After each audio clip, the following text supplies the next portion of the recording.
নদিয়ার গয়েশপুরের ছবি আপনাদের সামনে রাখবো, যেখানে তৃণমূলের পার্টি অফিস ভাঙতে চলল বুলডোজার।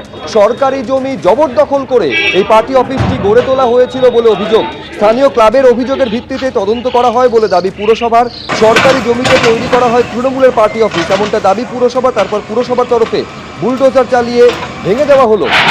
সরকারি জমি জবরদখল দখল করে গড়ে ওঠা এই তৃণমূলের পার্টি অফিস।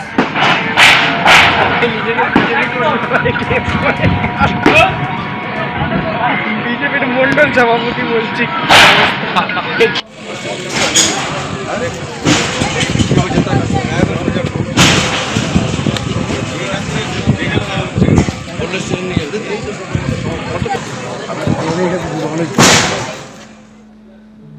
পালাবদল হতেই কলকাতায় ফিরলেন তসলিমা নাসরিন। প্রায় 2 দশক পরে কলকাতায় ফিরলেন তিনি। কাল রবীন্দ্র সদনে একটি অনুষ্ঠানে যোগ দেবেন লেখিকা। কলকাতায় আসতে পেরে ভালো লাগছে প্রতিক্রিয়া Taslima নাসরিনের।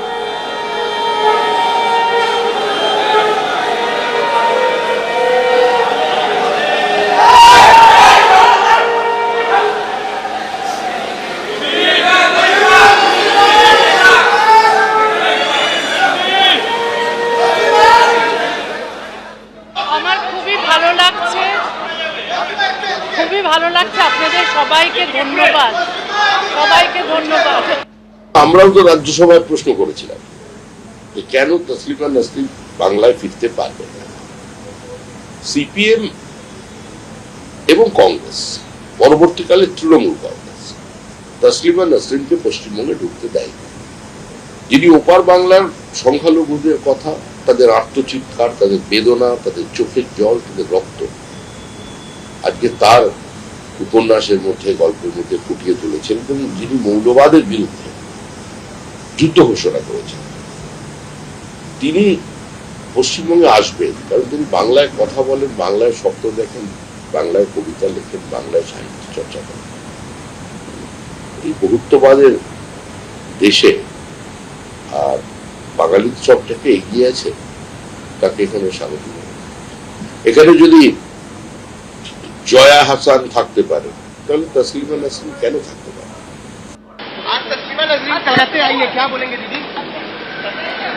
Welcome city of joy, everybody is welcome. Jamuria আগ্নেয়াস্ত্র সহ পাকড়াও যুবক। এসটিএফ এর অভিযানে আগ্নেয়াস্ত্র সহ পাকড়াও যুবক। অভিযুক্তের থেকে উদ্ধার 2টি পিস্তল ও কয়েক রাউন্ড গুলি। ধৃত যুবক পাণ্ডবেশ্বরের ডালুর বাঁধের বাসিন্দা। খায়রুল আলম চৌধুরী তার নাম।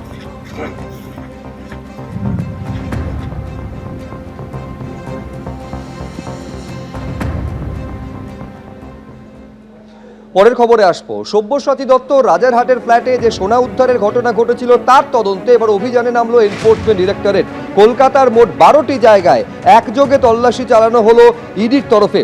সব্যসাচী দত্ত রাজারহাটের ফ্ল্যাট ও ব্যাংকের লকার মিলিয়ে প্রায় 3.5 কেজি সোনার হদিশ মিলেছিল বলে দাবি পুলিশের।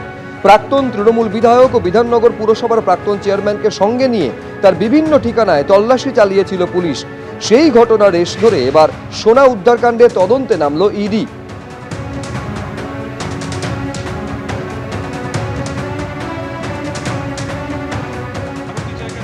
তল্লাশি অভিযান চলছে। তার মধ্যে 3 নম্বর জায়গাতে আমরা এসে উপস্থিত হয়েছি, একটি চার্টার্ড অ্যাকাউন্টেন্টের অফিস, 10 নম্বর সেন্ট্রাল এভিনিউর এই যে বিল্ডিং, সেই বিল্ডিংয়ের 5th ফ্লোরে যে এজেন্সির নাম দেখা যাচ্ছে DN Gupta and associate chartered accountant সংস্থা রয়েছে।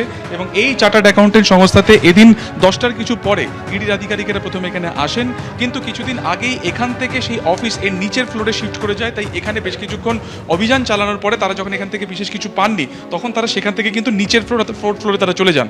এবং যেটা আমরা জানতে পারছি যে সব্যসাচী দত্তের এই যে সোনা কেনার ক্ষেত্রে যে টাকা ব্যবহার করা হয়েছে, তাতে দুর্নীতির কোনো যোগসূত্র রয়েছে কিনা সেটা খতিয়ে দেখতে কিন্তু তদন্তকারী আধিকারিকেরা এখানে এসেছেন।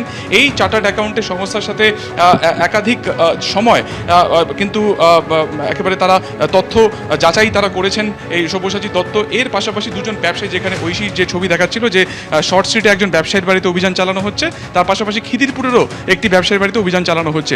এবং এই চার্টার্ড অ্যাকাউন্টেন্ট সংস্থার মাধ্যমে কিন্তু এই যাবতীয় যে লেনদেন রয়েছে সেটাকে দেখা হতো, এবং সেই কারণে এই সংস্থার অফিস অত্যন্ত গুরুত্বপূর্ণ এই তদন্তের ক্ষেত্রে, যে কবে কী ধরনের হিসেব নিকেশ করা হয়েছিল, কোথায় কোথায় টাকা ইনভেস্ট করা হয়েছিল এই সংস্থার মাধ্যমে, গোটা বিষয়টি কিন্তু খতিয়ে দেখা হচ্ছে। সরাসরি যে ছবি অতনুকুণ্ডু দেখাচ্ছে যে ভেতরে ইডি আধিকারিকেরা রয়েছেন, ভেতরে এই ডিকে গুপ্তার যে অ্যাসোসিয়েশন বা এই ফার্মের যারা কর্মীরা ছিলেন তাদেরকে জিজ্ঞাসাবাদ করা হচ্ছে। ইলেকট্রনিক যে এভিডেন্স রয়েছে, অর্থাৎ কম্পিউটারে হার্ড ডিস্কে কোথায় কী ধরনের তথ্য সেখানে রয়েছে, গোটা বিষয়টি খতিয়ে দেখা হচ্ছে। মূলত উদ্দেশ্য একটাই, যে কোথায় কোথায় বিনিয়োগ করা হয়েছে এবং এই সোনা কেনার ক্ষেত্রে দুর্নীতির কোনো টাকার যোগসূত্র রয়েছে কিনা, এই যাবতীয় বিষয় খতিয়ে দেখছেন কিন্তু এনফোর্সমেন্ট ডাইরেক্টরেটের আধিকারিকেরা।